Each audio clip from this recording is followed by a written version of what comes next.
Miss, আপনাকে আজকে অনেক সুন্দর লাগছে। আপনি এত সুন্দর করে সেজেছেন কেন?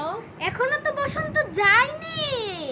এই যে আমি লাল কালার লিপস্টিক পরে আছি, আবার আমার আমার গায়ে আবার যে ফুল আছে, আমি আবার শাড়ি পরেছি। এখন তো সবাই তো এই যে বসন্তে খালি এই যে শাড়ি পরছে, বসন্ত আর খালি বসন্ত, বসন্ত আর খালি বসন্ত।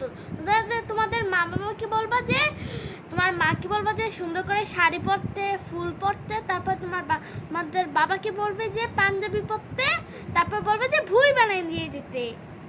মিস, ভুইমেলা কি? বই বানা মানে বই থাকে, সব বই থাকে, সব রকমের। তারপর সেখানে কি করতে হয় গেলে? সেখানে গেলে বই কিনতে হয়। তারপর আর কি করতে হয়? ওই পাশে গেলে বই কিনতে হয়, আর আইসক্রিম একটু খেতে হয়। একটু মজা করতে হয়, একটু আইসক্রিম খেতে হয়,